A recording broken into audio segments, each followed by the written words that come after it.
all the right pieces fall into place. Season 2010 has been a year of twists and turns, a puzzle. Revolt, that hurt. I reckon he's done his hamstring. We've seen great expectations that came crashing down. The puzzle proved challenging for some. Matthew Knights, I wonder if that is it for him. Spirits boiled over. You know, we was the same players. I had words to my players, let's get that right. And persistence just wasn't enough. Can't will himself to get where he needs to get. Still, we marveled at the magic. Needs to be closer. He can't bounce it through. He kicks it through on the ball.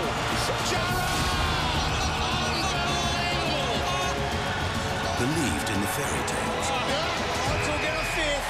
Wow. Witnessed golden moments. He led 12. The new hero is double figures.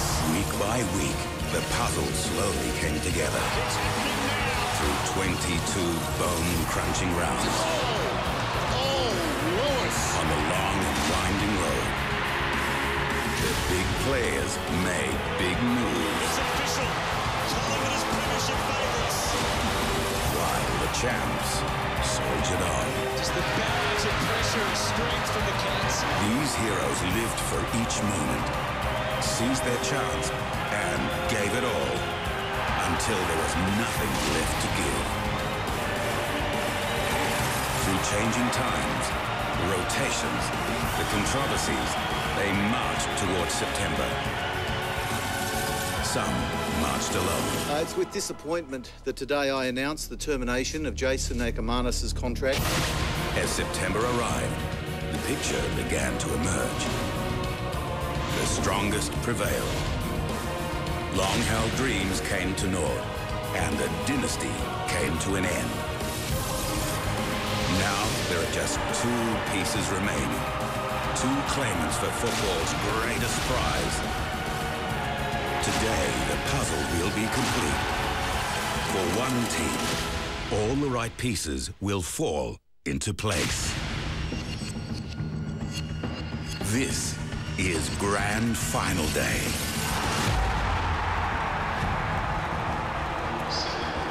What a great way to set it up. That's what we've been waiting for, just to find out who's going to get their hands on the prize today. It's a good day in Melbourne. It's a great day for footy. We've had the most fantastic build-up to this grand final. Two Melbourne teams for the first time since 2000, and for Nick Maxwell, will he be the fourth living Collingwood Premiership captain? Nick Revolt, he feels like it's his destiny as well.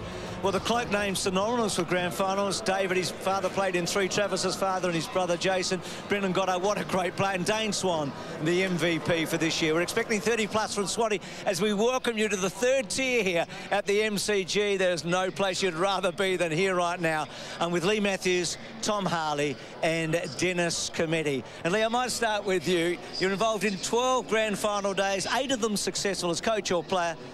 Must be a bit of a special day for you, mate. Well, whenever I come to the MCG on Grand Final Day, I'm grateful that I've been involved at club level on a lot of occasions, win and lost, experienced both winning and losing, but just the envy that you'd love to be involved today, because you can't get enough of the Grand Final experience behind the scenes. Well, Lee, looking at today's game, it seems to me we need to start at the beginning.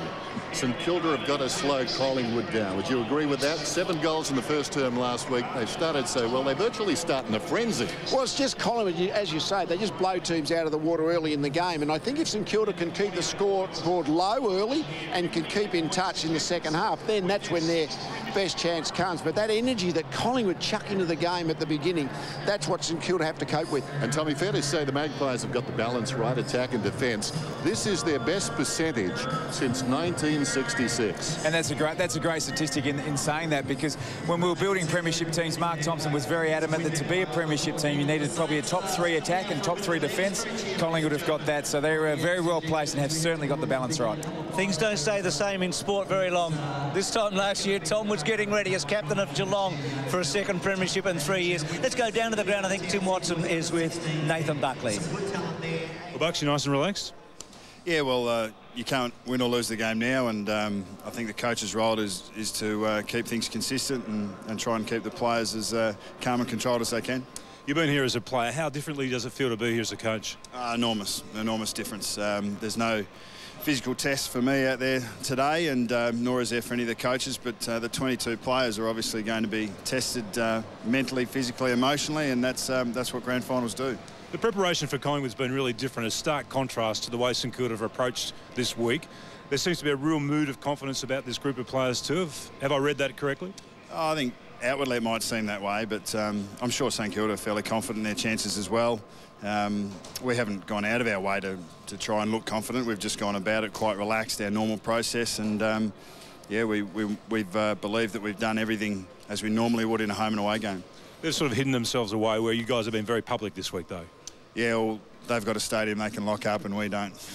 Is that the difference, is it? Oh, I think it might be as simple as that. I mean, obviously, Gosh's paddock is... we haven't had any closed sessions at all for the year, so we maintained our normal schedule and St Kilda maintained their normal schedule, and really it counts for naught once the siren goes. Again, thanks for your time. Thanks, Tim. He'll be the coach in 2012, won't he? As we go down to the ground, and Nick Riewoldt, as he so often does, on the ground getting ready. A lot of expectation on him. Wayne Carey and Jonathan Brown in their pomp couldn't impose themselves really on the scoreboard in grand finals, but I think people are expecting Riewoldt to do that today. Well, the point is you're playing against the best defence. As Tom pointed out, the best defensive team usually gets to the final day. So therefore both teams will defend really well, which makes it really hard therefore the opposition forwards to have really, you know, career best type games. Well, a question for Tom. I mean, how much time do you put in as a defender for a guy like this, even if he's not your man, Tom? Well, I think that's the really important point, Dennis, that they'll have a direct match-up. I'd expect it would to be Preston Giacomo close to goal, Reid further up the ground, but Nick Maxwell looms as a really important player for the Collingwood defence. He's got that ability to zone off and control the defensive structures for Collingwood, so there could be some great skipper-on-skipper clashes. We see Nick Riewoldt in the forward 50. That's where Collingwood have to control him. Let him get his kicks up in the wing, but don't let him run, get space in his forward line. Looks like Presty might be playing too. He did look as if he had his game face on, didn't he? They've got a bit of history, these two teams, but we do have to go back 44 years to 1966 when it comes to a grand final.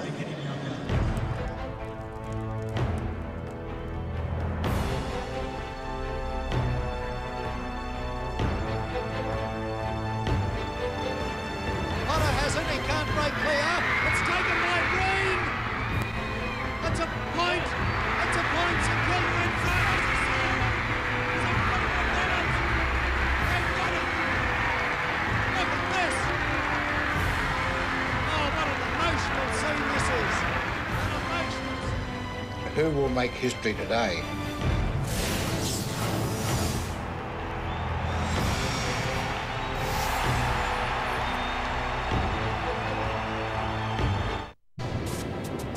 And it's a term that's used a bit, you know, Saints footy, and I suppose it's just the way that we want to play our footy. It's the way we want to be perceived. It's about everyone playing their role. You know, when it's your turn to go, you go, and it's about doing it for each other. Going back years from the core group, got together with Grant Thomas days, we set about setting high standards, and that's on the back of Aaron Hamill and Robert Harvey, Nathan Burke, all those kind of guys when we're around. It's about doing the things that we pride ourselves on, and that's, you know, working together, never giving up, you know, going to the last minute. I think the new Macquarie dictionaries will have bubble alongside St Kilda, and Saints footy is a new terminology, isn't it? We like it all. Is it out there on the ground? A couple of the keys, aren't they? Montagna and also Goddard there. This moment to soak it up for them a couple of hours before, and Stephen Baker, long time since he's played. Well, it is. It's one of the things that changed. 13 weeks since he's played a game of football. Amazing to come back that fresh in a grand final. They must have enormous faith in him as a person as well as a footballer. It was interesting watching before with Ron Barassi talking about the past. Darryl Baldock back in '66 photographed with the trophy in a Collingwood jumper.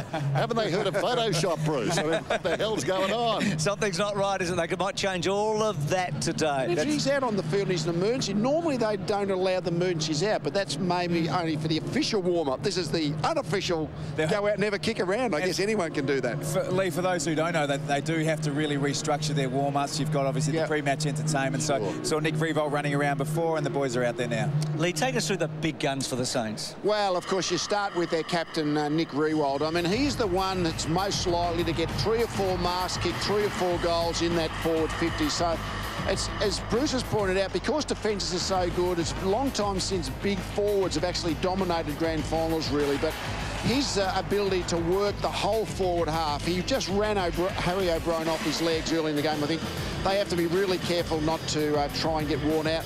Lenny Hayes, he's just the heart of their midfield. I mean, games are always won by what happens in close, contested possessions, clearances, and I just think he's the emotional heart and is their main in-close ball winner.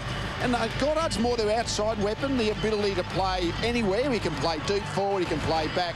Terrific kick of the footy, and if any St Kilda player gets a set shot around 50, they'll try to flick it out to Goddard. He's their best long-range kick.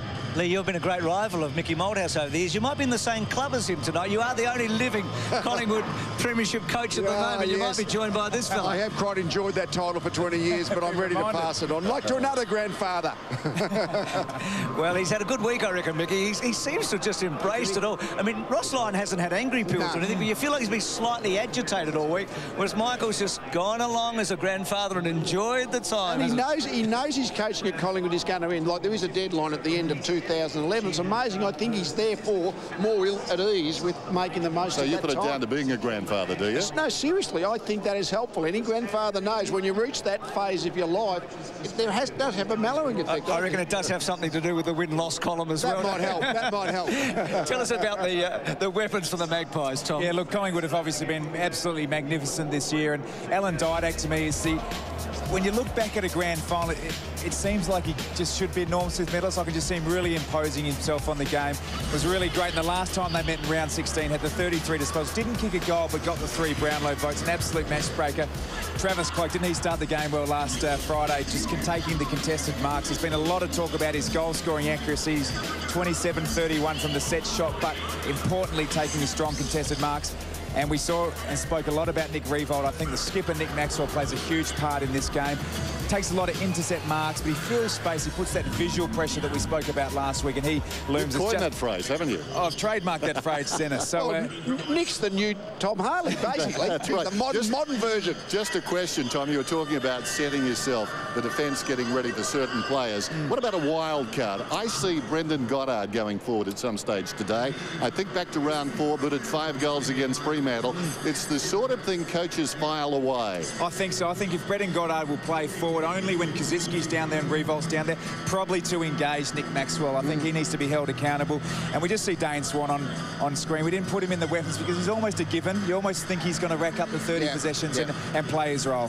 Where do you think Jones starts? Does he start Didak, or does he start Pendlebury perhaps, or Swan? No, I think Didak. I think Didak, if he gets 30 possessions, Collingwood wins. So I think he'll get the heavy tag, which is Clint Jones. This is the guy that I think split Geelong apart, don't you? Last week, Pendlebury in the opening quarter. He was terrific. And Didak, last time these sides met, 33 possessions, 3 Brownlow votes, didn't kick a goal, but certainly was the man, as you say, Lee, that really ripped them apart too. Well, Jones went to him in that earlier game in round 3 and actually did a pretty good job. He didn't have a huge influence there, so expect that one again. And see Lee Brown, I mean, he's come from a football journeyman to a really important player in the Premiership favourite. His relief ruck role, his goal kicking as a big forward has just been terrific. That's a remarkable story. 2 guys in tandem there. Jolly played for 3 clubs.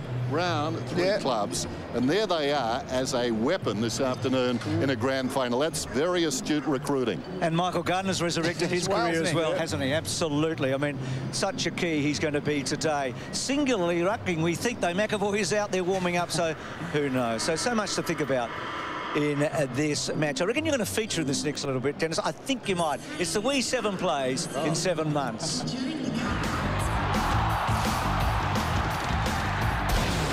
Needs a bit of Benny Hill music. Benny Hill would have loved what he saw as players found new ways to go balls up. No, he's going the wrong way, isn't he? There were hits and misses. Oh, boy! Wowee! As well as those who went out of bounds. So a young man quickly coming to grips with AFL football.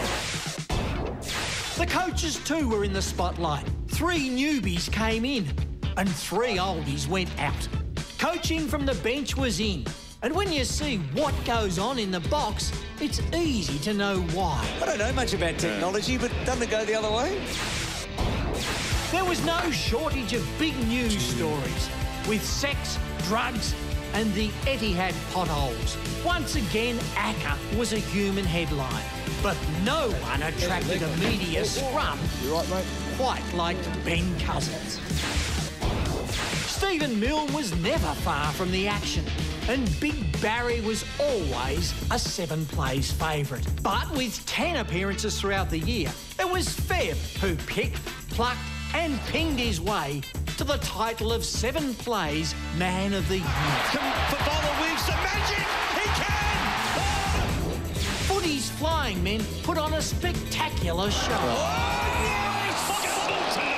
To the magnificent night. He's bowling with a ripper. As for who went the highest, we'll let you decide. Unbelievable! That's just about the goal of the year for me. Beating goal of the year is tricky, but not impossible. Goal of the century! With this century decided, Daniel Bradshaw went back to the future. Turn it up! It's like footy in the 70s! But no matter what century you're in, Bouncing Buddy has to be number one. He puts it inside the 50, then spears it home. And proving it wasn't a fluke, 5 minutes later, he did it again. That's as good as goals I've ever seen. He's kicked goal of the year twice. Away from the MCG on grand final day, that's Federation Square. As the song says, Federation Square is where I want to be. That's where the presentation will be made tonight to the winning team.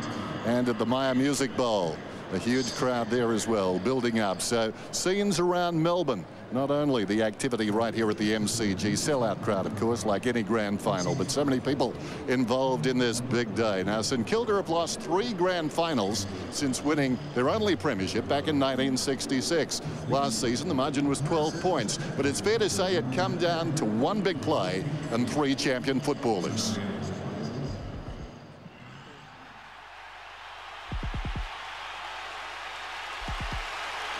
The stage has been perfectly set. St Kilda and Geelong to fight it out. The grand final made in heaven. Rooks after left Clark and he got him. And Revolt, and he's hurt. He's down. Revolt is hurt. There's a frightening error by Dawson and Hawkins makes him pay. Chapman has a ping at the goals. It's home. 2 quick goals to the Cats. As Schneider finishes it off and all of a sudden St Kilda is in front. Last year's AFL season had been dominated by 2 sides, Geelong and St Kilda.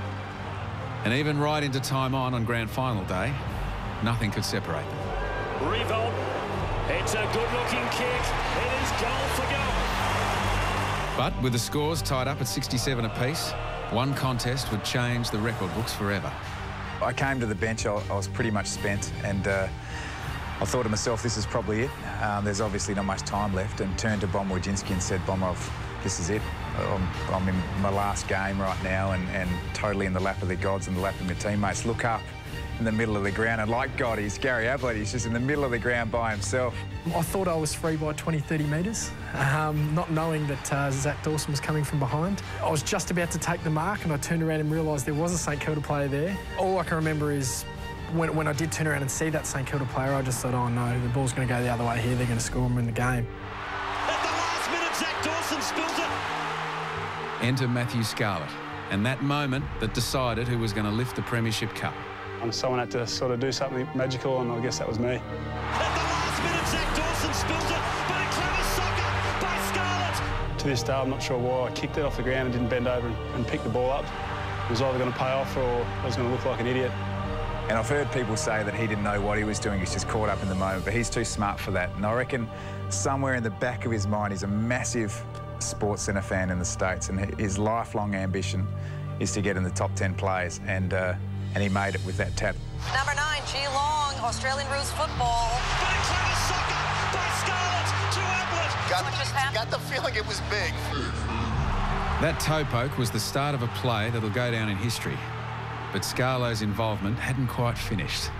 I was that excited. I was chasing after Gaz and telling him to kick a goal, and I think he thought I was a St Kilda player and I was going to tackle him. I can actually remember running inside 50 and thinking he was a St Kilda player and kind of balking away from him. I think that's the reason I kicked it in the end, because I'm sure I had 20 more metres to run in it and probably have a shot. From 18 metres, he drills it long to the tip of the goal square. And then, through the quick thinking of Travis Varco, as if it was fate, the ball would end up in the magical hands of Paul Chapman. Handball's over. It's a snap.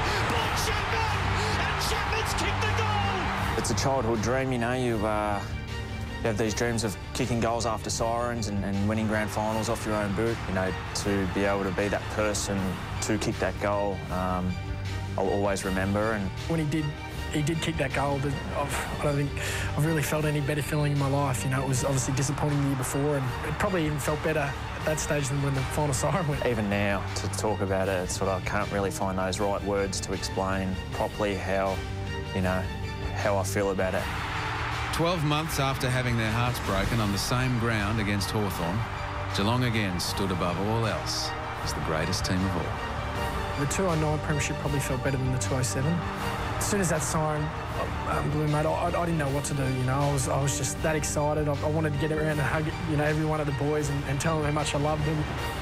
As the celebrations began, those involved with that now infamous play took time to reflect and remember those that had helped them along the way. Every player and supporter would be thankful for what took place on the biggest day of all. It was meant to happen that way. I think maybe someone was looking over us.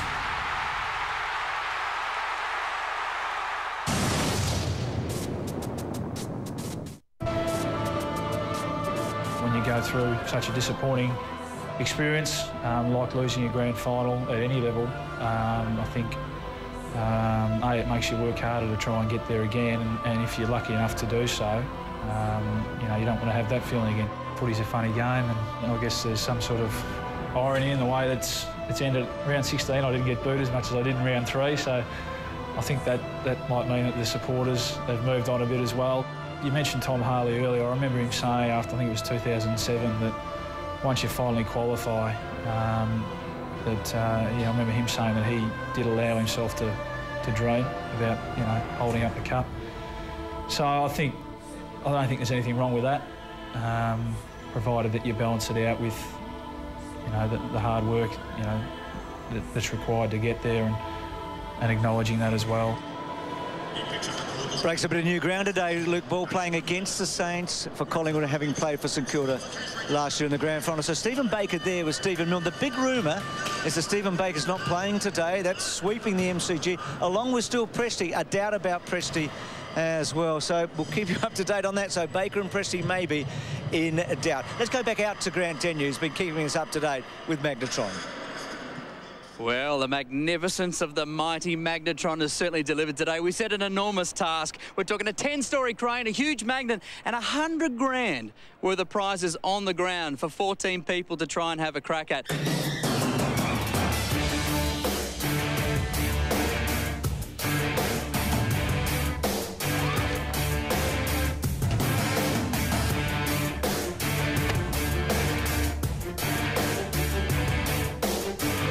James, are you a lucky person normally? No, not generally. It's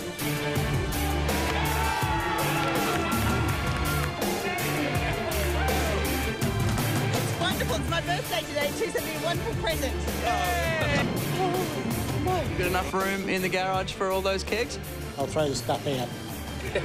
And it's the 4-burner too. It's so much better than the 3-burner. Everyone's invited.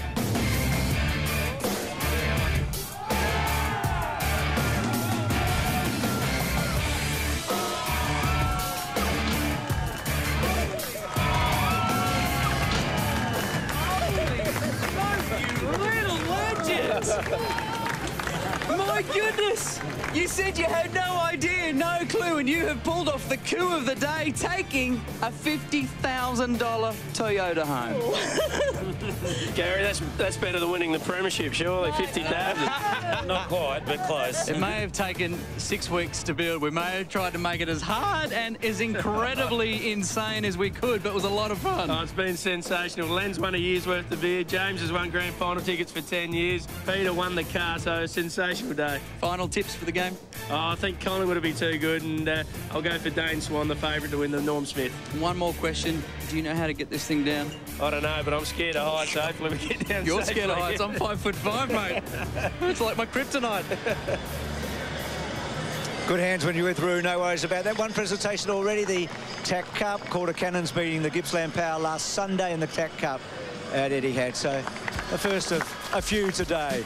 The cups just get a little bit bigger as we go along, don't they? Huge crowds, as we know, flocking in to the MCG today. This city has been an absolute buzz. What a great time to be in Melbourne.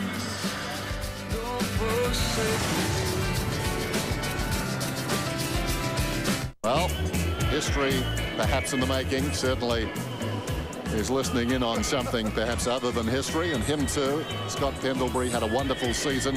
Haven't won a premiership since 1990. There's a familiar face. He's been low-key all season long. He's done a terrific job, and the alliance between he and Michael Malthouse, much publicised, but it's proven so successful. Across the way, some conjecture about the composition of their team. It seems that man will play, certainly, Ben McAvoy. But it's going to be an interesting thing when they run out to see just how they line up. A lot of, I think, curveballs thrown from both camps coming into this game. Of course, September's such a busy month. A great month as far as the lucky players involved in the finals are concerned. And recently, we've followed a couple of the stars. We know Collingwood's good. The Cats are fantastic. Don't forget the Saints. Yeah, it's a different feel to last year. Obviously, the run that we had last year and the 20 wins, and there's a lot of hype about us and Geelong. This year, we've probably snuck under the radar a little bit more. Finished in the top 4, which was our plan at the start of the year, giving ourselves a double chance. And right now, going into the first week of the finals, we're on an even playing field with the other 3 teams in the top 4. The Cats' vindication has arrived. It does burn, and we're hoping that the players can draw on that feeling of disappointment and use that when the game's tight and tense in the last quarter, and hopefully they can give us that slight edge to get us across the line. It's official. Collingwood is premiership favourites, and the Pies are on top of the ladder. We're just not shooting for the stars. We want to win a premiership, and I think that's been a real focus over 2 years. Just burns deep inside that we've come so close. And from the start, all that Mick ever talked about was players performing in big games and in finals, and that's how he rates players. Controversy. I think they've kicked the winning goal. He just lost us the game. The favourites have been beaten.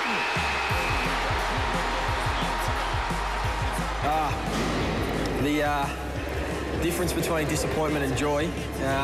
When thought that goal was kicked, I felt my heart sink. And then to see the free kick, had a bit the footy gods on our side. The emotion of the boys in the rooms and the feeling is just, unbelievable, and it's makes all the hard work worthwhile. Oh, I'm exhausted. I'm cold and I'm exhausted, and my legs are still shaking. Everyone says a week off, but it's been more another week of preparation. We have a game plan that is capable of beating anyone and everyone, and there's more of an expectation rather than a hope. I think that the last 2 prelims against them, I was hopeful, but now I think we expect to win.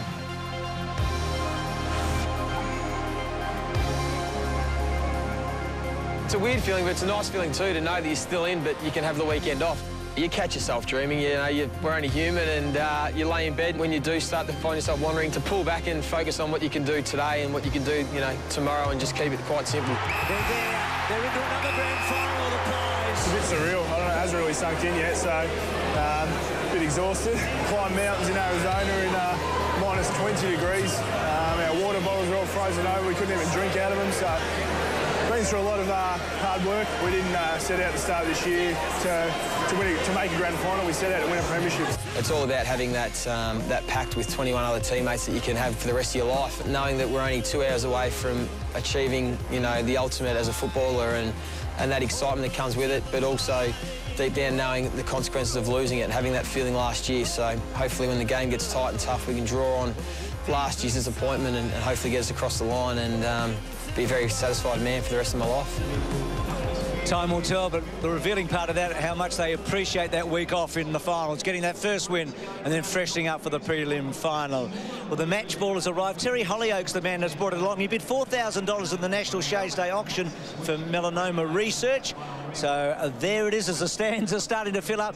Overcast, absolutely perfect day, you think, for a big AFL Grand Final. Sean Ryan is one of our umpires today. Let's go down and join Matthew Richardson. All-Australian umpire Sean Ryan, your third grand final in a row. Do you still get that tingle when you walk out, you're holding the ball and hold it up aloft for the crowd to see? Yeah, no doubt, Richard. It doesn't matter how many you do. I think the nerves start kicking in now. You get a few butterflies in the stomach. But, look, generally, once the ball's bounced, it's just another game of footy and we get into it. Now, you're out there today, first-time grand final umpire, the rock star, Razor Ray Chamberlain. How's he feeling?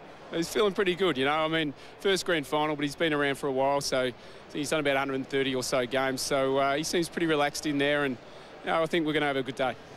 Who gets the honours of doing the first bounce today?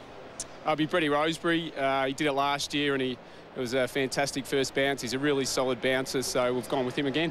Beautiful. Enjoy the day. Thanks, mate. Yeah, great day for the umpires as well. There's the captain. Not long now. The teams are out next. It's a great day for the players and a great day, I think, for the viewers too. 3D, the grand final experience with the Metropole, the Panasonic live site, as we go and find out what's happening there. Oh yeah, as the countdown continues to the AFL Grand Final, we are here at the Panasonic 3D, better than live site here at the Crown Metropole. And the reason that excitement's gone on another level is we've got Olympic champion Michael Clem at St. Fanatic. Yes, I'm good, thanks, mate. This is pretty exciting to watch it in 3D. So, yeah, very passionate Saints supporter. So, looking forward to today. No other place you'd rather be. They're crystal clear pitches, no blurring. It's unbelievable. Mate, it's amazing. You know, one of my first 3D experiences. So, you know, the picture's sharp and, yeah, looking forward to it. Hopefully the Saints get over the line. Michael Clem's here. It's the best place to be in town. We'll be back with more later. Yeah.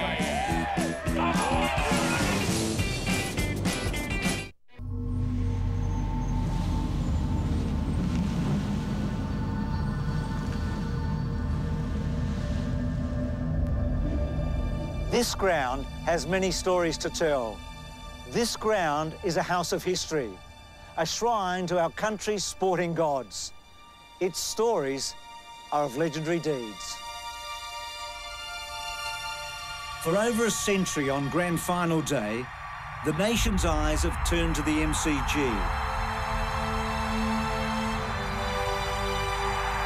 This ground is our Coliseum.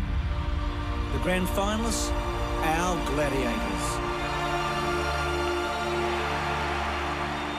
Hearts racing, blood pumping, lungs bursting, never say die. Let the celebrations begin.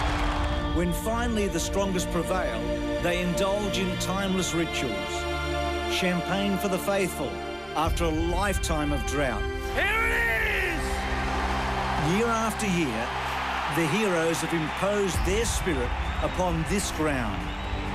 From one decade to the next, they have entered this house of history and passed into legend. The Norm Smith Medal is the honour bestowed upon the best player in every grand final. Back in 1940, a fiery red-headed demon booted 7 goals to be adjudged best of field. His name, Norm Smith. Imagine running onto the MCG with the full forward of the century. In 1950, John Coleman inspired Essendon to back-to-back flags. Like a shooting star, he burst onto the scene, lit up the skies, and then he was gone. Coleman played only 98 games due to injury. So brilliant was he, though, the AFL still considered him to be the full forward of the century.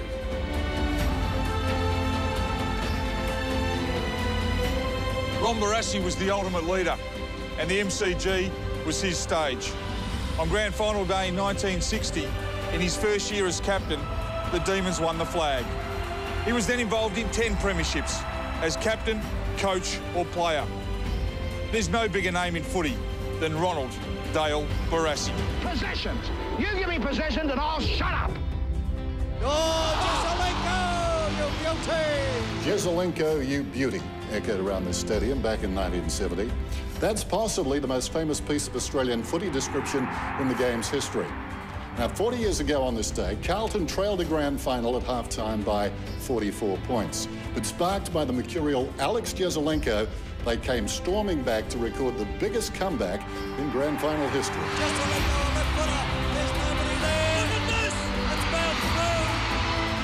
1980, I was only a little fella, but how could any Richmond tragic forget the sight of Kevin Bartlett storming across the MCG, leaving a trail of Collingwood defenders in his wake?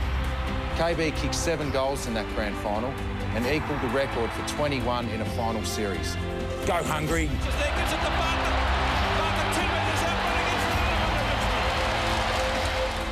For the majority of my coaching career, I had the good fortune to coach two of football's great captains, Michael Voss and Tony Shaw, both great role models and fantastic team builders. In 1990, Tony Shaw reached the pinnacle, Norm Smith medalist and captain of the Collingwood Premiership team, the team that broke the drought that had lasted 32 years. Tony Shaw's commitment was total and absolute.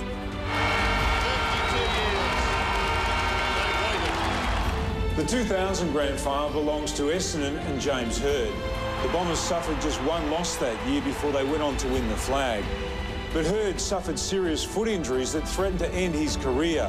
On that day, he inspired Essendon and won the Norm Smith medal. The legend goes on. And they have won their 16th premiership, and is there a better story than James Hird? Those legends, all of them, are indeed part of the MCG and of grand final day. Who will stand proud after today's contest? Who will impose themselves on this great battlefield? Who will transform from mortal to legend? Yes, those great deeds of the past certainly add to the moment today, don't they? It's been a wonderful week in Melbourne. Two big clubs, they're both due. They are really due. I mean, the Saints 44 years since their only one. And for Collingwood, well, that cloak name's a famous one, isn't it? And they have won just 3 of their last 20 grand finals they've played in, going back to 1937. Both teams would feel like it's their moment, but for one of them tonight, there will be ecstasy, and for the other, agony. And that's why sport's so good.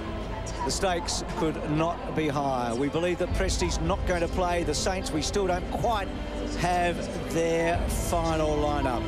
Brad Johnson joins us. Jono, I can get away with this with you. 5 preliminary finals. You didn't really experience this day. Recently retired.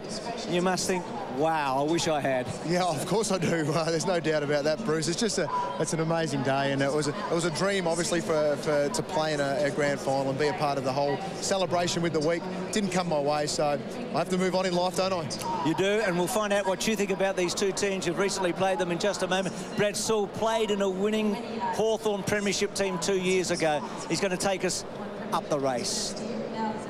Boys have just had their final address from the coach, starting to really get pumped up. Probably had a couple of quiet moments in there as well, a few high fives, a bit of hugging just before they go into battle.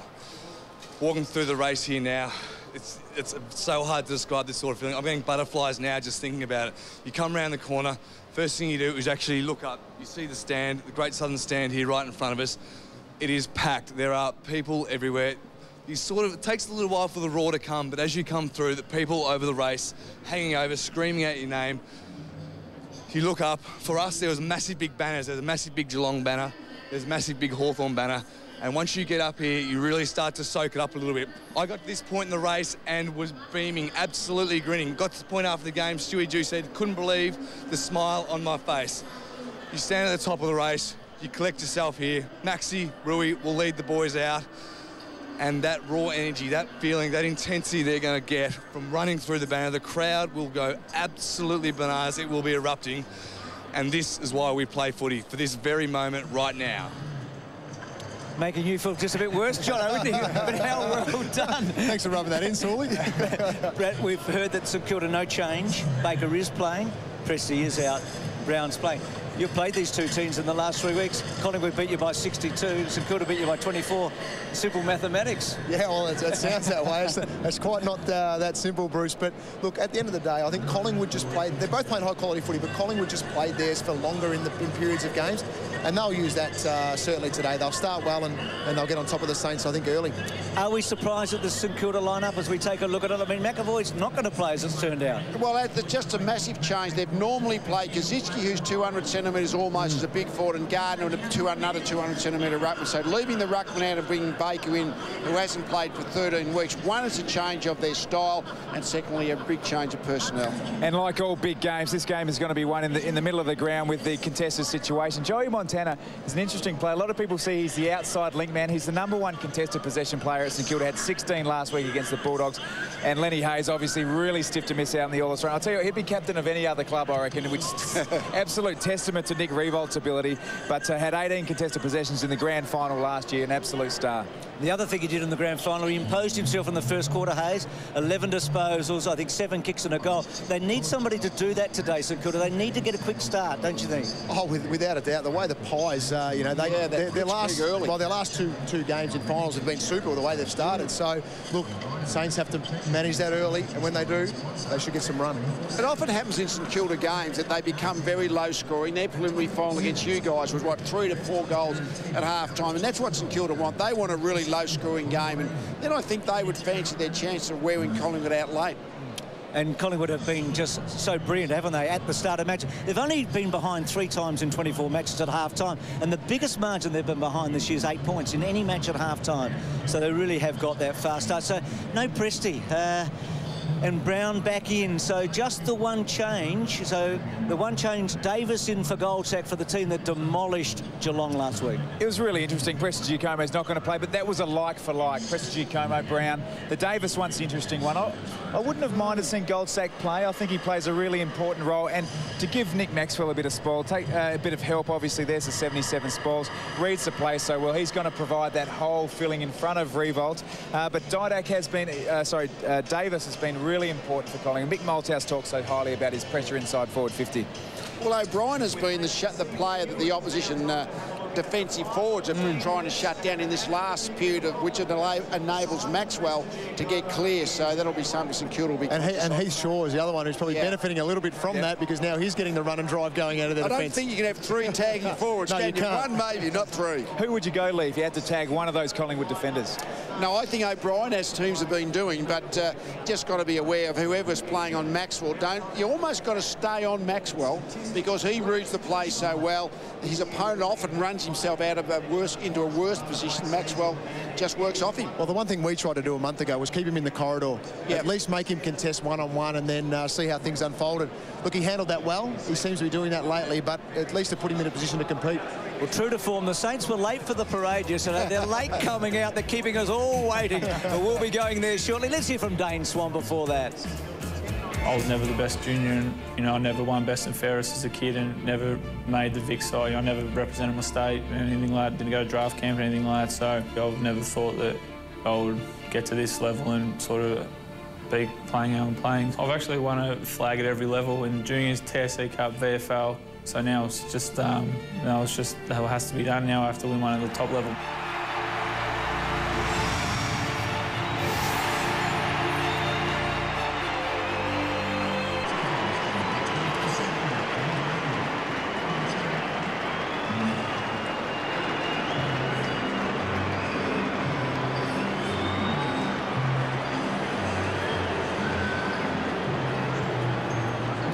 So both the teams obviously out. I thought Bucks thought he was playing for a moment. He was on his toes, wasn't he? Collingwood. Well, for those unfamiliar with the AFL, this is 80 minutes before match time. Normally this kind of warm-up is 40 minutes, but on grand final day, all the timings are different. It was interesting. Collingwood jogged out, St Kilda walked out. You've got to be so careful not to get too hyped up 80 minutes before the game. Let's go down to ground level. Ross Lyon, the coach of St Kilda, with Tim Watson. Well, Ross, how'd you sleep last night? I'm not sure whether I slept or I was hallucinating or dreaming. I thought, did I sleep, or I was thinking a lot? It was a bit weird, actually, but yeah, I feel pretty relaxed. I stayed in town last night, just at the Crown, and you know, I got 3 under 5. So look, I just recapped the notes and prepared, you know, final sort of, you know, notes to the players, and just executed that now. So I'm relatively relaxed at the minute. Your first football thought this morning? The weather. Was that going to change your selections in any way? No, not at all, you know, but obviously with our power forwards, they've got a couple as well, but I think over the last 2 weeks in particular, when it's been dry, we've been better. So, whereas last year we felt we played okay in the wet. I think the showers are coming late, but you know, you just want a nice. As a kid, you dream of a dry grand final, don't you? Yeah, you do. What about Presti? You know that he's out of the side, and Brown comes in. Did that surprise you in any way? Not particularly. We knew he'd be up against it. The mail gets around that he actually got a little bit of a sore groin after the session, and that Brown would be playing. So. But because it's that end of the ground, it's a bit less stressful, really. I think Riewoldt thinks about it a bit more. I think Reid and Maxwell will sort of work Nick together because he's bigger tank, and maybe Brown to Kaczynski. What about your ruckman situation? You've only got Gardner today. Does that mean that Blake goes with Brown wherever Brown goes? Not in particular, no. We've got a few things lined up there that I don't want to really give too much away. So, look, there's times where Blake will clearly take him, but, you know, Kaczynski can go through there, and we've got a couple of other options that might be exciting for the team, you know. I've titled you the finals Grinch this week. You haven't been prepared to talk about a grand final. You've been talking about round 26. Do you send, hypothetically, you're winning the game late in the game, do you send the runner out to tell the players it's no longer round 26, it's a grand final? Yeah, I think they see through the round 26 somehow already. So, look, we just use that as a term that the preparation stays the same. It's a continuum of the season, and we just feel if we prepare any more for this week, round 26, than we did round 1, we're taking shortcuts. So it just helps the players that we clearly acknowledge the grand final and all the trappings and stresses that go with it, and the prize at the end of it. But the reality is we had to prepare in the manner that we always do and get that done, and we feel we've done that. So even at times this one, I'll check myself and, you know, say, well, it's just another game, you know. Well, good luck, Grinch. Thanks, Timmy. Great stuff. Taking 1 quarter at a time, I reckon, Ross. Not one game at a time, but 1 quarter at a time. And he talked about the doubling up on Nick Riewoldt, didn't he, with maybe the Reid and Maxwell situation. There's a good reason for that, because nobody works harder or gut runs like this big bloke, Lee, do they? Absolutely, and we've seen it all year. In the first final, Tom, we'll talk over this freeze game. This shows a great example. Harry Taylor is his opponent. They both fall to ground. I don't reckon Riewoldt's opponent should be this far up the ground. Yeah, that's a really good point. Because when Riewoldt gets this far up and goes back, no one of his size and shape can go with him. And I think you just see down at the bottom of the screen there the recovery of Riewoldt. He got to his legs first. Speaking to Harry about this game, it wasn't so much the total distance. It was about 13.5 Ks for the game, but it was the amount of time spent at a top speed of over 24 metres per second. And you see it there. Nick Riewoldt is really running as hard as he can back. Harry Taylor calling for Josh Hunt to help across. But it's just a huge, huge end rate. I think you let him go, have some plans further up the ground, but close to goal is where he does his damage. Absolutely. His damage for Collingwood is to get marks and kick goals within that goal-scoring range. So whoever plays him as a Collingwood defender, I wouldn't be worried too much if he leads up to the wing and take marks, but don't let him get behind you. Lee, you think Jones will get Didac? How close to goal should Didac play, do you think, Jono? I think he should play, centre forward, obviously 70 out from goal, because his dominance in that area will be super. He uses the ball, rarely turns it over. So I think that's a key to obviously, getting enough scores on the board. But one of the things I think that's happened, as the high rotations and there's more midfielders, I think Didac gets relieved of that forward pressure by being up and being a midfielder. I wouldn't be surprised if he starts in the centre square. And I think that means he sort of gets around the footy a lot rather than just playing forward third and potentially getting locked down by a defender. And can Stephen Baker do a 100% job today, do you think, physically? Oh, look, I mean, he's going to have to. I think it's as simple as that. But I don't think he will get a Didac-type match-up for the duration of the game. He's in, he would have prepared himself exceptionally well, but that's a huge task. Can I ask you guys the question? Is it possible? How can you not play for 13 weeks and be really good in a grand final? You go in with that training confidence, I suppose. And he didn't have enough confidence that he's done enough work to prepare. But biggest day in the footy calendar, you'd know Tom better than anyone. He's going to blow very hard in the first 10 minutes. Hopefully he finds his feet after that. Such a key Goddard, is it? We saw Cloak a moment ago. Lee's talked about the fact that Goddard's an outsider and an outside player at times, but he's so penetrating. He is the ultimate utility footballer, isn't he? He's such a good, long, penetrating kick. So if he gets the ball around the middle of the ground, then he can kick the 60-metre pass. And the one thing we found last week, when the ball was deep in their defence, he'd roll back, take someone else's man, and then bolt. And as a forward, you had to choose whether to go or stay, and he really did control it quite well. For his sake, I hope he doesn't look like he did last year at the end of the match. he had the mummy bandages on, the broken collarbone, but he still had Montagna. We've talked about his ability to win hard ball, and he's also a running player who can kick a goal. He's got the perfect balance in his game. He had last week against the Western Bulldogs, he had 16 contested possessions, 16 uncontested possessions. I think Dale Thomas seems like the matchup for Lee Montagna, that they can play both at inside and outside for their respective teams. Will Collingwood let the Saints chip the ball around in the back half today, do you think? Well, I don't let anyone chip the ball around in the back half. They certainly won't let St Kilda to do that. And that's one of the things, when you get to Paul in the Collingwood's forward line, the Collingwood press makes it impossible for you to have a free target on the way out. Definitely, and last week St Kilda actually brought the ball back through the corridor more than what we sort of expected. So, you know, they'll try that again today and try and get the ball on the 45. And if St Kilda are to control the tempo, the really important thing is they gain meterage. They can't afford to go backwards and sideways. They've actually got to use the ball to go forward and make the Collingwood forwards who play as defenders accountable to the fact that the ball is at least moving forward.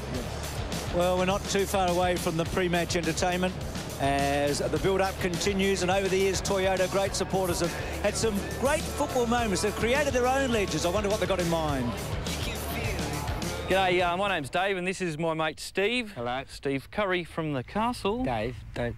Well, you are from the... It occurred to us that over the last 12 Legendary Moments commercials that we've done... 6 or 7 years. 6 or 7 years of them? Yep. 6 of them have come from grand finals. Here we go.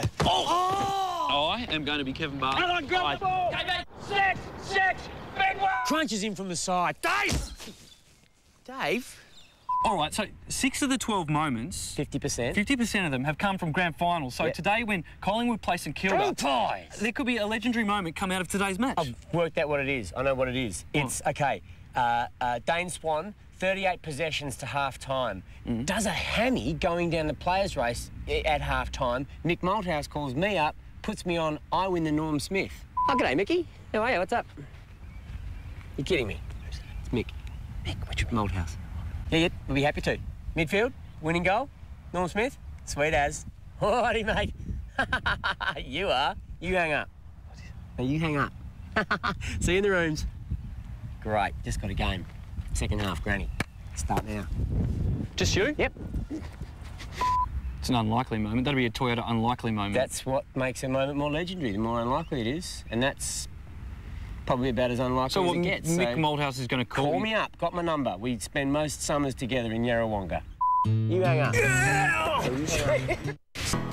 Hello and welcome not only to viewers right around Australia but across New Zealand, Europe, China, United States of America, and indeed right around the world. And for the first time we welcome viewers watching the 2010 Toyota AFL Grand Final in 3D to our coverage from this magnificent Coliseum, an Olympic stadium in its own right. And this our Indigenous game will be played at its very best today. Two teams with a real history of grand finals. St Kilda because they haven't been in many and they've only won one, and Collingwood because they've been in more than any other, 40 in fact. They've won 14, but they're in a drought again. 1990 the last one for them, and then you've got to go back to 1958. They're the biggest club in Australia when it comes to sport, that is for sure. So something today has to give. Two teams desperate for a win. Let's join Craig Willis for the pre-match entertainment. The Australian Football League and its premier partner, Toyota, welcome you all to the 2010 Toyota AFL Grand Final here at the mighty MCG. Please look to the screens for the Welcome to Country by Wurundjeri Elder Dr. Joy Murphy. Hi, Waminjakar Wurundjeri Balak Yemin Kundi Bek, Nang Nak Tara Dibups Nak Warren. Hello and welcome to the traditional lands of the Wurundjeri people. We respectfully acknowledge our ancestors, our elders, our families, past and present. Today we'll bring together many thousands of people from different backgrounds and various walks of life. On this country, the Manigum welcomes you. Accepting this leave gives you and I the responsibility to nurture this land for the future generations. Throughout the length and breadth of Australia, each of the 16 AFL teams strive for premiership glory. And on the last Saturday in September, the grand prize awaits, the AFL Premiership Cup. Our two teams today have reached that pinnacle, and we pay tribute to their grand final achievements of years gone by. The Collingwood Football Club dates back to 1892 and has played in a record 40 grand finals, winning 14, drawing 1 and losing 25. Of the 14 premierships won by Collingwood, Sid Coventry was captain of the most. Under his leadership, the Magpies made it 4 in a row in the 1930s.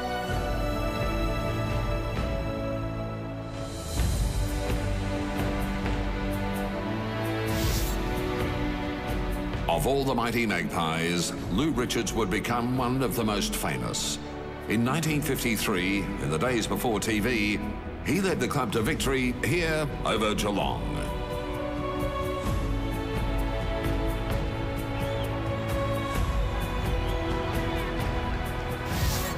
Collingwood had to wait until 1958 when Murray Wiedemann led them to the win over the Demons.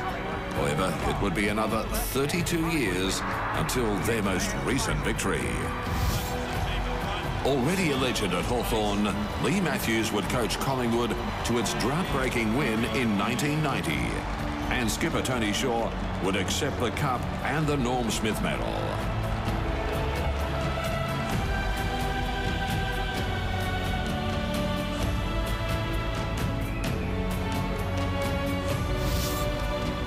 Having been runners-up again in 2002 and 2003, could this be the year of the Magpies?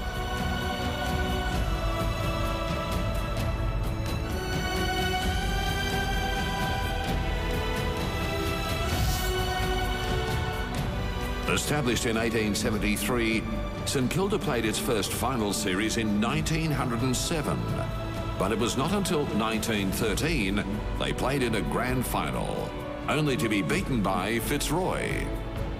The 69-year wait came to an end in 1966, when St Kilda won their first VFL premiership in dramatic fashion, with a 1-point win over Collingwood.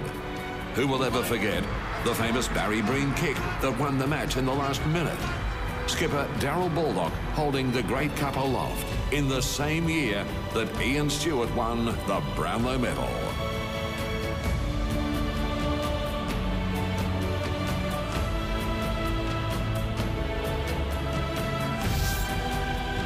St Kilda's rise to power in the late 1990s highlighted the super skills of the 1997 and 1998 Brownlow medalist Robert Harvey.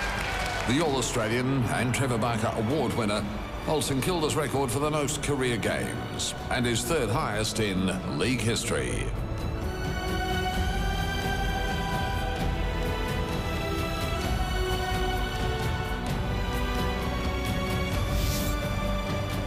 Today they're led by their inspiring captain Nick Riewoldt, who's won a record 5 Best and Fairest awards. Impeccably fair, Riewoldt is a man for the ages. Will this be the year of the Saints?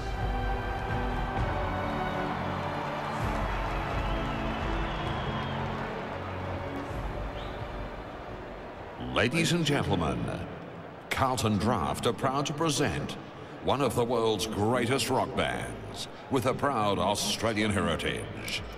Please welcome In Excess.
like a cheap distraction from a new affair. She knew it was finished before it began. And while they think you lost the plan, you wanna make a suicide note. No temptation, suicide note. You wanna make a suicide note. No temptation, suicide note. She's stripped to the beat, but her clothes stay on. White light everywhere, but you can't see a thing. Such a squeeze, a mad sad moment. Glory to you, glory to you. Take me there. Take me there. Andy.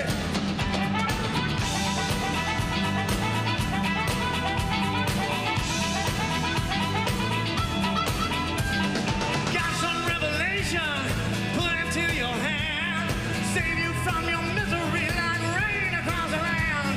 And don't you see the color of deception turning your world around again? You wanna make a suicide note, no temptation, suicide note. You wanna make a suicide note, no temptation, suicide note. You wanna make, you wanna make, you wanna make a suicide note. You wanna make, how you doing, baby?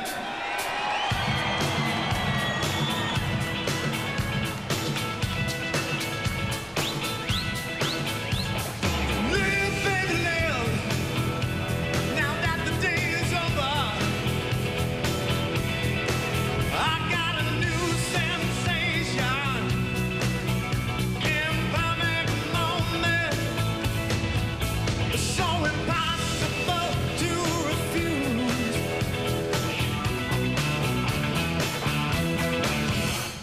Sleep, baby, sleep. Now that the night is over and the sun comes like a god into our room. Oh, perfect light and promises. Hey. Are you ready for a new sensation? A new sensation right now. Gotta hold on, you new sensation, a new saxophone.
What they've given me, but then I think to myself, is there someone else?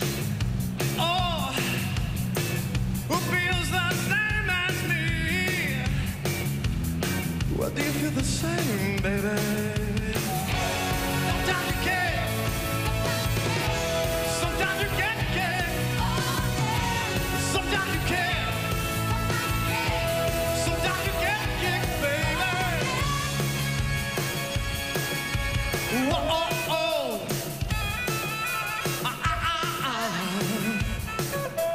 Hey, hey, hey.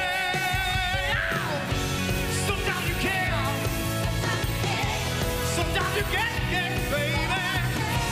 Sometimes you care. Sometimes you can't care. Look ahead, but don't mix it up. Baby, look ahead. To better days and better ways.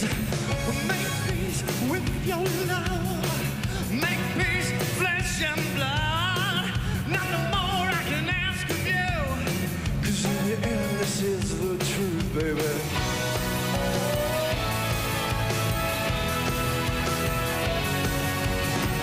When my back is broken, when the mountain moves away, our dreams and promises that we give away. Sometimes you care, sometimes you care, sometimes you can't care, baby. Sometimes you care, sometimes you can't care. Sometimes, sometimes, sometimes, sometimes, sometimes, sometimes, sometimes you care, sometimes you can't care, baby. Sometimes you care, sometimes you can't care. Gentlemen, thank you so much. Have a great day.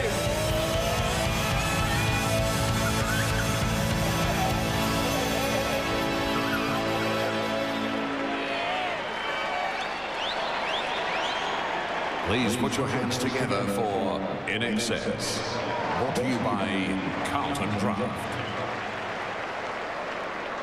Ladies and gentlemen, before we honour our greats on the field, let's take a look at the future of the AFL with the Gold Coast Suns.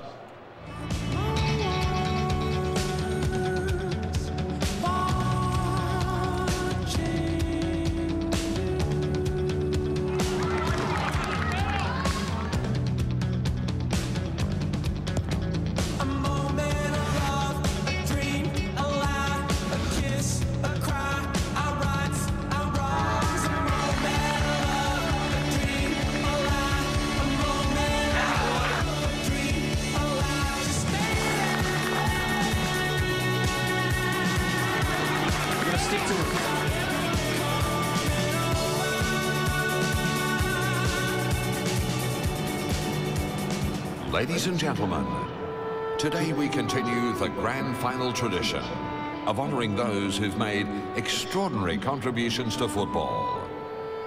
Firstly, we honour a man who was inducted this year as a legend into the Australian Football Hall of Fame, Kevin Murray. Today, we honour those who've retired from the game. Max Hunston, St Kilda. And from Collingwood, Shane O'Brien.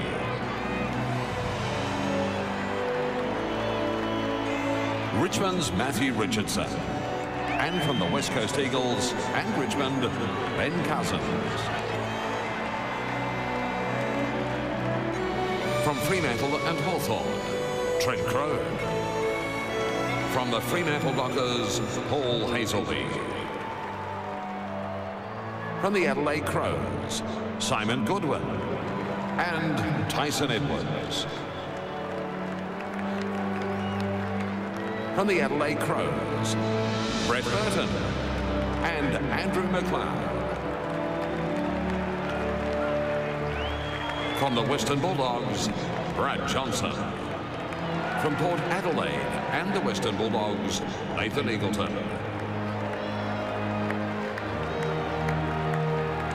From Geelong, Tom Harley. And Sydney, Brett Kirk. From Port Adelaide and Carlton, Nick Stevens. And from Port Adelaide, Warren Treadray.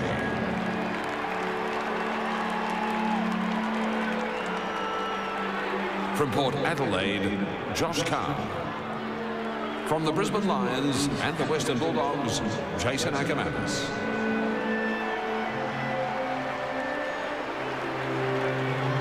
Our field umpires, Matthew James and Scott McLaren.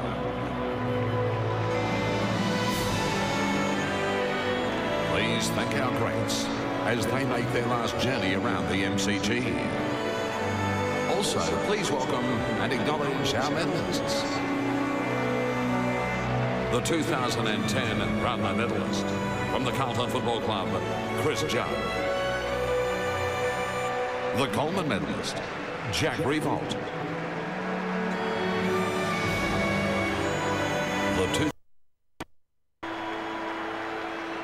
Please thank our stars of the game.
Number 16, Warren Treadray.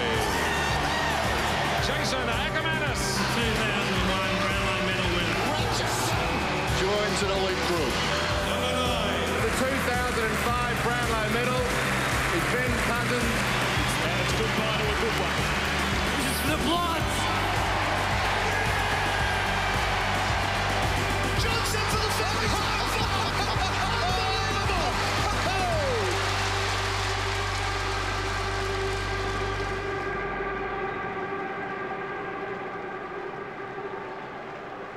It's time to salute our two grand final teams.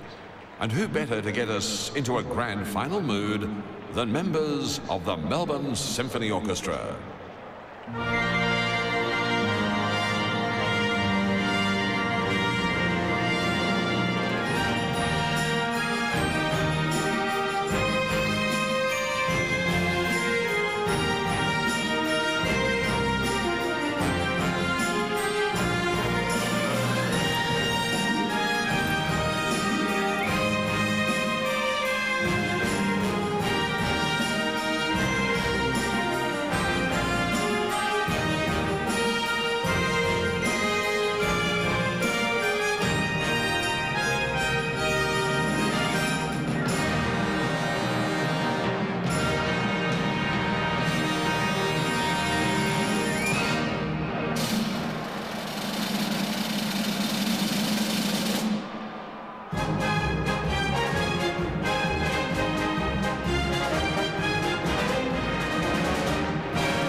would you please thank the members of the Melbourne Symphony Orchestra, conducted by Benjamin Northey, and vocalists Paris Wells and Matt Hetherington.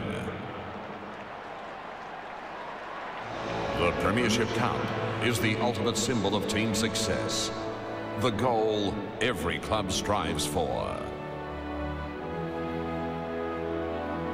Ladies and gentlemen, please welcome to the ground your Toyota AFL Premiership Cup ambassador, Tom Harley.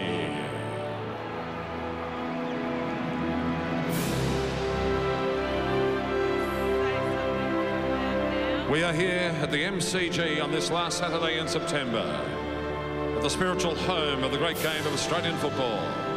Let's now welcome the 2010 Premiership Cup.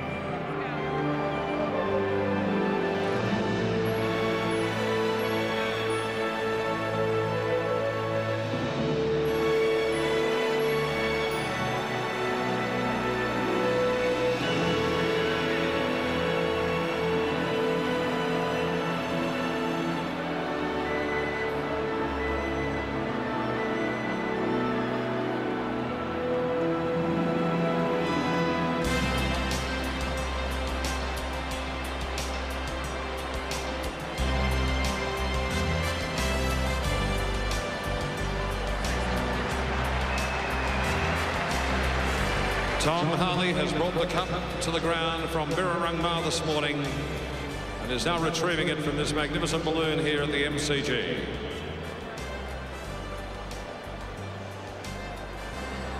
And now in his role as Premiership Cup ambassador, he will hand it to club legends from Collingwood, Peter McKenna, and from St Kilda, Kevin Cowboy Neal.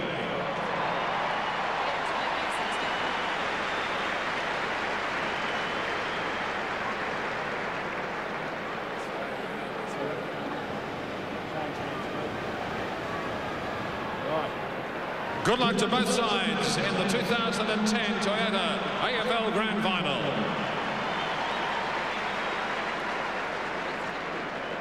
May the best team win.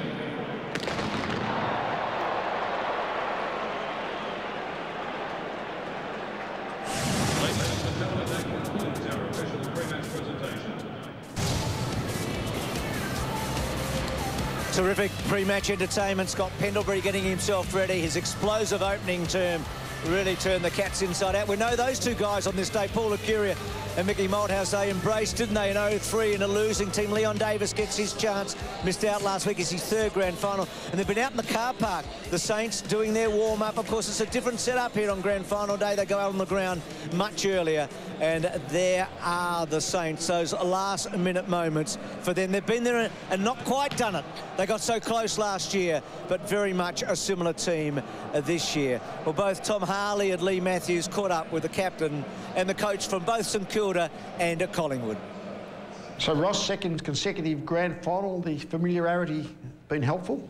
There's certainly, I felt internally myself that I almost haven't, not acknowledged it, but it just feels normal. You know, last year was obviously, gee whiz, we've made it, the grand final, and certainly we know that's not enough, and the week's been really normal, and the play group have commented themselves how it just feels more natural for them. Mick, is fear of failure a motivational force for you? Absolutely. The biggest fear is failure. That fear of failure pushes you through to re-investigate your structures, your commitment to where your players play, how they play, etc. So you get drawn away from the fear into the process. You must have great faith in Stephen Baker. Yeah, it's footy character. I mean, I've heard you speak about it a lot, and that doesn't disappear. Yeah. So I think whether it's 6 weeks or 13 weeks, it's negligible. We've trained him incredibly hard, and he's an animal on the track, and we've done a lot of competing, a lot of fierce, a bit like the 80s, a bit of one-on-one, a lot of that. Yeah. So all our science, sports science says he can play. He's been a really strong part of the rebuild of the whole footy club, I suppose, from where we sort of came from, and our ability over the last 5 or 6 years, I suppose, to be consistent performers in the finals, albeit we haven't got the major prize yet, but he's been a major part of that journey, and to have him running out with us is a really great bonus. You certainly know from Stephen Baker what you're going to get out of his performance every week. 24 hours out from the bounce, what's the overriding emotion? Oh, yeah, if you had said to me what's going to be like at the end of the game, that's a really good question. Are there many emotions? I guess coming through the parade, you just think, oh, we owe so much to so many people, because how extraordinary was the crowd? That was fantastic. The 25 players we've picked, 22 plus 3, the emotion there is, I feel so good for the boys. It's rare that you have so many emotions. I feel at ease, which probably the first time for the week. So I think probably because the job is now virtually out of our hands. It's now in the players' hands to relax this afternoon and just go forward. So long week of hype. When you finally get to the coach's box, it's almost a relief that you're now at a game of footy.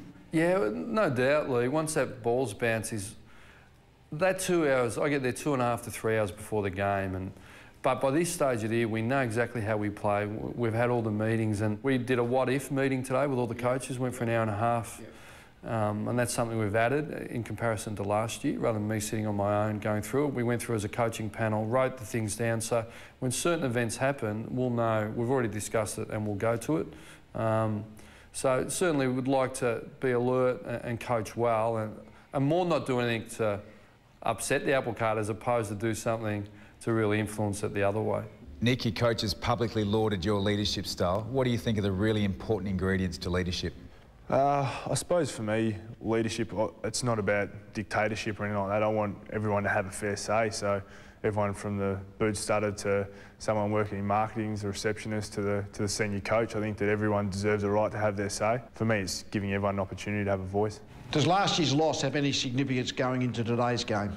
Well, past performance we know counts for nothing. It's more about probably the last month and the form that you carry in, and we've been in pretty good form, but it's just, you'd like to think at various stages of the game, if it is tight and it is close, that you're able to think about the hurt and think about the disappointment from the year before, and it's not something that you want to experience twice. There seems to be so much self-belief and also group belief. Where do you think that's come from? Yeah, absolutely. I've got great belief in them, and I think that comes from Nick's a very proactive and positive person, and along the line we've got 5 or 6 players that have gone into that leadership group, and they all seem to have this desire to succeed, but also they're quite compassionate with their teammates. They're quite humble with their results so far this year. They're driven unbelievably towards what they want to achieve. And Nick stated that last year, and it would almost knock me over when he came out and he said, we're going to win a premiership. And I thought, I've never said that in all my football career. I've wanted one, desired one, but he had the intestinal fortitude to come out, and he's just gobbled me up, and the whole group has just carried me along, really, as a coach. So therefore, you can't help but be proactive and positive with them. Mick, the fact that your coaching career is coming to an end, has that played any extra motivational role in the build-up to this game? Tom, I would have thought not until this year. And I have no doubt that the nerves that kicked in 3 weeks ago were a direct response to looking at it and thinking, it's like a player, he doesn't know when he's going to retire, but he knows at some stage he's got to have to retire. As a coach, you think, I want to keep going, There's no definite time span unless you've been told, unless you've been given the wink. But I have. So that, I think, has had a direct response to my, you get agitated because you just know you want it to happen quickly. What's the sort of one thing you'd like your players to be forced into the front of their mind? Yeah, the front of win the ball. Just simple as that? Yeah, win the ball. And I think that we did that really well last year, really. We got our hands on the ball and made the opposition defend, and we'd like to do that. Have you thought about your final message? No, I haven't really, no. I'll probably have a brief thing tonight, but look, we don't go over too many things differently. We know what we need to do, and if we do them, we win. It's something that's pretty consistent right the way through. We all know that we've got a role to play and a job to do, and it's 2 hours of footy war, so it won't be too dissimilar from anything in the past. One last one. What does the name Tony Shaw mean to you? Tony Shaw, to me, jealousy, because I'd love to join him and be in the same position he was 20 years ago. Fascinating stuff, and the Qantas A380's overhead with a special message today.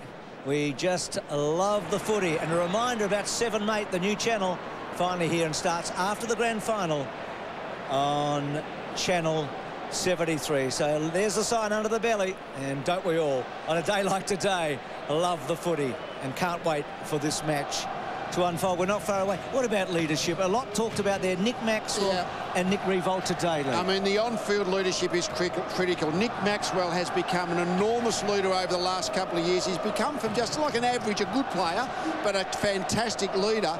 We go to St Kilda. Nick Riewoldt is the champion player leader. The pressure is on his shoulders in his own performance as well, whereas Nick Maxwell can look outside his own performance to try and get his team performing well. But you always need great leadership for great teams to get to grand finals.